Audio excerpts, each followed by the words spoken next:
주신 말씀은 출애굽기 16장 31절에서부터 35절 말씀입니다. 출애굽기 16장 31절에서부터 35절의 말씀입니다. 한 절씩 교독하며 읽겠습니다. 이스라엘 족속이 그 이름을 만나라 하였으며 갓씨 같고 희고 맛은 꿀 섞은 가자 같았더라. 모세가 이르되 여호와께서 이같이 명령하시기를 이것은 오멜에 채워서 너희의 대대 후손을 위하여 간수하라.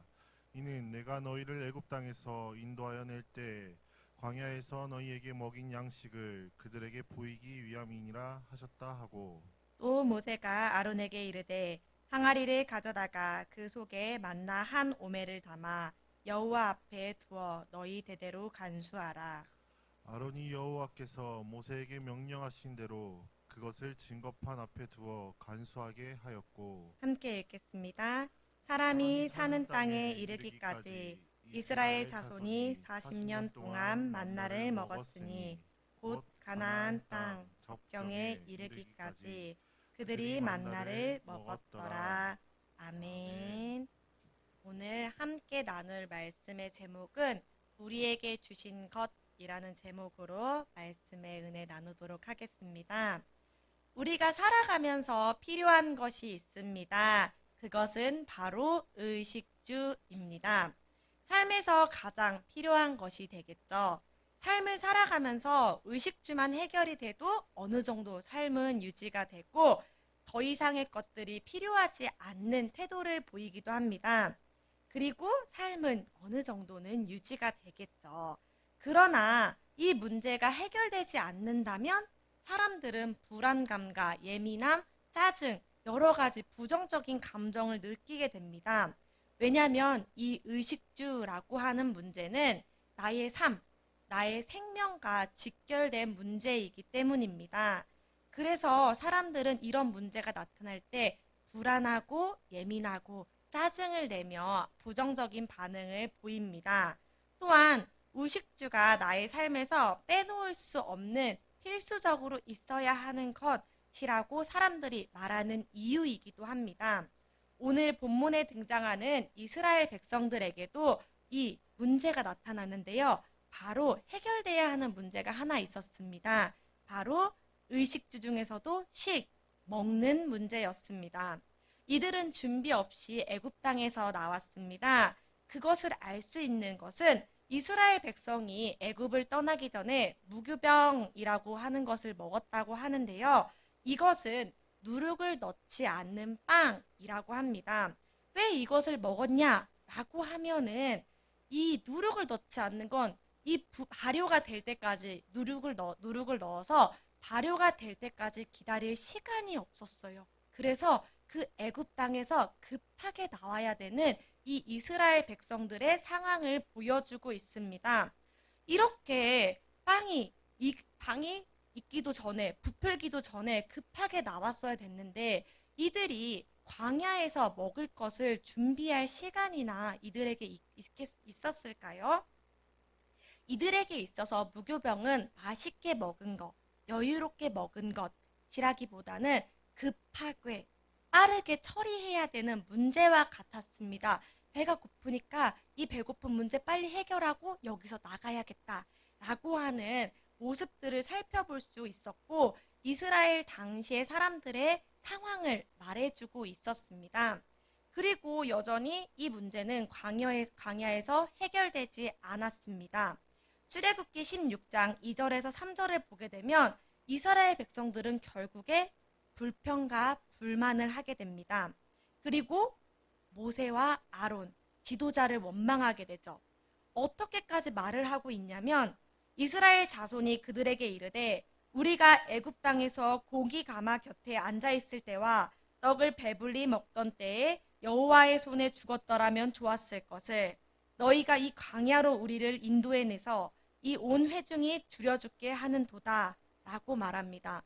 괜히 애굽 땅에서 우리 꺼내놔가지고 인도해가지고 우리 여기서 죽게 생겼잖아. 너네 진짜 너무해. 라는 원망이 말에 여기 이 문장에 다 담겨 있습니다. 삶의 문제와 직결된 음식 문제가 해결되지 않으니까 이들의 삶은 불화가 생기고 불평과 불만이 나타납니다.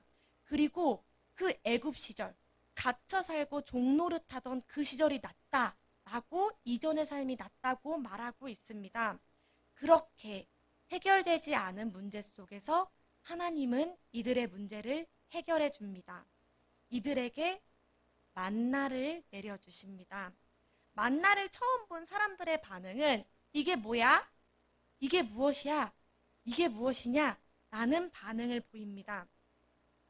출애굽기 16장 15절에서는 이스라엘 자손이 보고 그것이 무엇인지 알지 못하여 서로 이르되 이것이 무엇이냐 하니 모세가 그들에게 이르되 이는 여호와께서 너희에게 주어 먹게 하신 양식이라 하고 나옵니다. 만나를 보고 이게 뭐야? 라고 하는 반응들이 나옵니다. 그리고 그것이 만나의 뜻이 됩니다. 만나의 뜻, 만나의 의미는 이게 무엇이냐? 입니다.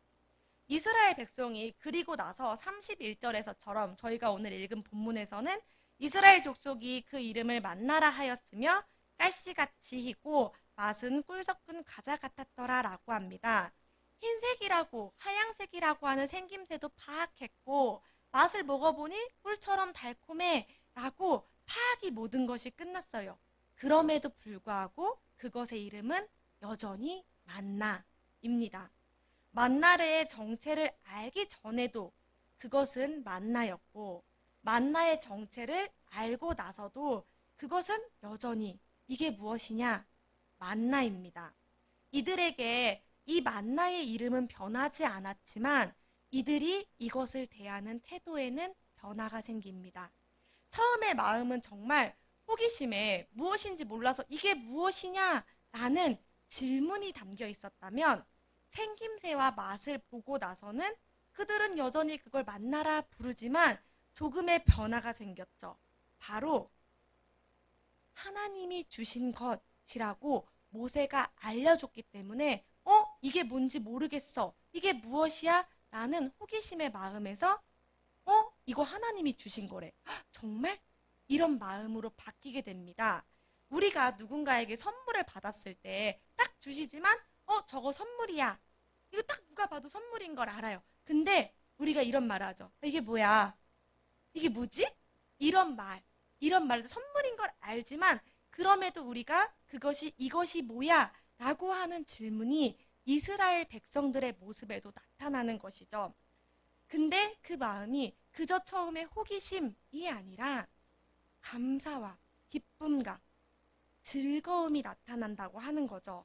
처음에 이게 무엇이야? 라는 이스라엘 질문에 모세는 여호와께서 너희에게 주어서 먹게 하신 양식이야 라고 말해줍니다. 무엇인지 몰랐던 것이 사실은 알고 보니 하나님이 주신 것, 하나님이 나에게 주신 선물이라는 것을 깨닫게 되죠. 하나님으로부터 온 것, 하나님께서 우리에게 주신 것, 이 마음 하나만으로도 이들은 감격과 기쁨, 즐거움이 넘쳤을 것입니다. 하나님이 이들에게 주신 이 만나가 사실은 그냥 주신 게 아니라 선물과도 같다는 것을 이들은 깨달았기 때문이죠. 이게 뭐야? 그냥 이게 무엇이야? 라는 처음에 단순한 호기심이었다면 그 반응은 감사와 즐거움, 행복과 설렘, 여러 가지 감정의 긍정적인 감정들이 나타나게 되죠. 정체를 알기 전에도 그것은 만나였고 정체를 알고 나서도 그것은 만나입니다. 그러나 그것을 받는 마음이 달라지고 태도가 달라졌습니다. 왜냐? 하나님이 우리에게 주신 것, 우리에게만 주신 선물이라는 것을 알았기 때문이죠. 만나가 우리에게 주시는 매일 똑같은 것, 지겨운 것, 변함없는 것이 아니라 하나님이 우리를 위해 준비해 주신 것, 기쁨과 감사와 호기심이 그런 마음을 품고 살아가길 바라는 하나님의 선물이었다면 이 만나는 단순하게 지겨운 거, 매일 주는 거, 똑같은 거 이게 아니라는 거죠. 매일 누군가 나에게 선물을 준다면 기쁨과 감사와 즐거움과 설렘이 담겨 있겠지. 아, 나한테 또 선물 줬네. 아우, 지겹다. 이거 선물인데. 라고 반응하는 사람은 단 한 명도 없을 것입니다. 만나를 하나님은 이스라엘 백성들이 그렇게 받길 원하셨고, 그러한 태도와 자세가 나타나길 원하고 계셨습니다. 그렇다면 우리에게 주어진 것들, 이 만나와도 같은 것들이 내 삶엔, 우리의 삶엔 무엇이 있을까 생각해 보게 되겠죠? 나의 삶에, 우리의 삶엔 뭐가 있을까? 내 삶을 다시 돌아보게 되고 내 삶을 천천히 살펴보게 될 것입니다. 지난주 목사님이 오후 예배를 하시는 중에 질문을 던졌고 권사님이 대답을 했습니다. 대답은 이런 대답이었는데요. 자고 일어나서 아침에 눈을 뜨는 것 감사합니다. 목사님이 무엇이 감사하냐라는 질문에 이런 대답을 권사님이 하셨습니다. 저는 그 말씀이 기억이 나는데요. 그렇습니다. 내가 누리고 사는 삶, 내가 지금 매일 아침 눈을 뜨는 것, 몸을 움직일 수 있는 것, 일할 수 있는 것, 맑은 공기 마실 수 있는 것, 밖에 나가서 따스한 햇살 느낄 수 있는 것, 교회에 나와서 함께 말씀 나누고 말씀 듣고 기도할 수 있는 것, 이 모든 게 우리 삶의 만나가 아닐까. 우리가 누리며 사는 모든 것들이 만나와 같다라고 저는 생각이 들었습니다. 매일 나에게 주어진 것, 그 안에서 찾는 것, 그건 바로 감사입니다. 이 모든 것을 누리며 살아가는 것, 이 모든 것의 결론은 결국은 감사합니다입니다. 매일 아침 눈을 뜨는 것, 감사합니다. 몸을 움직일 수 있는 것, 감사합니다. 일을 할 수 있는 것도 감사입니다. 우리 삶에 우리가 누리는 모든 것들이 만나와도 같은 선물이 우리에게는 감사입니다. 제가 말씀을 준비하며 한 주 동안 또 계속 묵상하며 생각을 하게 되었는데요. 저는 또 감사를 제 삶에서 고백하지 않을 수가 없었습니다. 제 삶이 지금 막 되게 풍요롭고 넉넉하지 않음에도 불구하고 저의 이전의 삶을, 학생 때 삶을 돌아보게 되었는데요. 그때는 왜 그런지 모르겠지만 불안감과 뭔가의 초조함, 생활고와 돈을 벌어야 된다는 압박감에 늘 시달렸는데 지금 제 삶을 돌아보니 내 삶에서 그런 걱정한 게 언제지? 라며 제 삶을 다시 돌아보게 되었습니다. 그리고 저는 감사를 말할 수밖에 없게 되었죠. 부족한 저지만 일을 할 수 있게 해주심에 감사를 말하고 가정을 꾸릴 수 있는 것도 감사하고 이렇게 모든 삶의 모든 순간에 하나님을 1순위로 찾는 것 너무 감사합니다. 라고 제가 말하고 있는 저의 모습을 보게 되더라고요. 찾아보지 않았을 뿐 저의 삶에는 늘 감사가 넘치고 있었습니다. 그러나 과연 저의 삶만 이럴까요? 저는 아니라고 확신합니다. 여기 계신 우리 성도님들, 방송을 통해 함께 말씀을 나누고 있는 우리 성도님들, 그들의 삶에, 우리 성도님들의 삶에 감사는 차고 넘칠 것입니다. 찾지 않아도 늘 내 옆에는 감사가 넘치고 있을 것이고 찾아본다면 그 감사를 더 많이 느낄 수 있을 것입니다. 하지만 이런 만나에도 규칙이 있습니다. 바로 욕심을 부리지 않는 것, 먹을 만큼만 챙기고 필요한 만큼만 챙기는 것, 그것이 중요하고 꼭 지켜야 하는 것이라고 합니다. 만약에 모세의 말을 듣지 않고 욕심을 부린다면 16장 20절에 말한 것처럼 남겨둔 것에는 벌레가 생기고 악취가 난다고 합니다. 욕심의 결과겠죠. 하나님이 주신 것, 하나님의 선물을 더 많이 갖겠다고 갖고 싶어서 욕심을 부리고 다른 사람이 아니라 나만 생각한다면 그것에는 벌레가 꼬이고 악취가 날 것입니다. 그리고 그것은 더 이상 감사가 아니라 불평, 불만의 삶이 되겠죠. 긍정적이고 좋지 못한 삶의 모습을 보일 것입니다. 하나님이 모든 것을 다 준비해 놓고 있었음에도 불구하고 배고픔에 애굽 땅에서의 시절을 그리워하고 하나님 원망하고 모세와 아론을 원망했던 이스라엘의 처음의 모습처럼 감사가 없는 삶은, 욕심을 부리는 삶은 이런 모습이 아닐까 짐작해 봅니다. 감사를 발견하지 못한 사람에게는 불평과 불만만이 가득합니다. 그리고 이전의 삶이 나았다. 왜 지금 삶 하나도 볼 거 없어? 형편없어. 전에 살았던 게 더 나아. 라고 그저 과거만 돌아보게 될 것입니다. 현재의 삶을 비관하고 안타깝게 보고 좋지 않다라고 말할 것입니다. 하나님의 계획 속에 우리의 주변에 있는 만나를 보지 못하고 매일 그저 그냥 지나가는 시간, 허송세월로 살아간다면 우리는 우리의 삶에서 감사를 더 이상 발견하지 못할 것입니다. 늘 우리에게 주시는 감사가 차고 넘치게 해주시는 주님이 내 옆에 있음에도 불구하고 우리는 불평과 불만의 삶으로 내 삶을 부정적이게 채워가는 거죠. 매일 나에게 주어진 것, 당연하게 주어진 것, 당연하게 있어야 하는 것, 이 태도가 아닙니다. 나에게 감사함으로 주어진 것이라는 생각으로 이 관점과 생각을 전환하게 된다면 삶을 바라보는 시각은 달라지게 됩니다. 감사는 행복의 열쇠이기도 합니다. 나의 삶이 행복하지 않고 불평과 불만만으로 가득하다면 나의 삶에서 감사의 요소를 하나씩 하나씩 찾아보시길 바랍니다. 감사를 찾는다면 나의 삶은 분명하게 행복한 삶이라고 느껴지실 것입니다. 우리가 코로나 시기를 보내면서 참 많이 들은 찬양, 참 많이 들은 찬송이 있는데요. 바로 은혜라고 하는 찬양입니다. 이 곡의 가사를 천천히 곱씹어 들어보시면 다시 한번 이 은혜가 무엇인지, 나에게 주신 것이 무엇인지 알 수 있을 텐데요.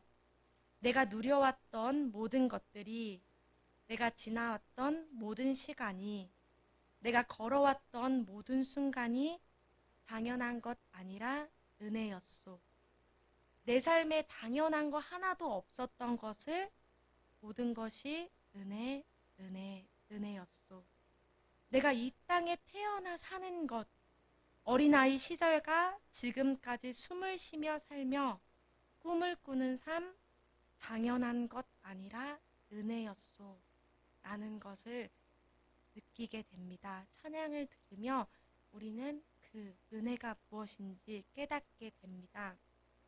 여러분, 내가 누리고 사는 것, 우리에게 주어진 것, 당연한 거 아니라 하나님이 주신 은혜, 감사, 사랑입니다.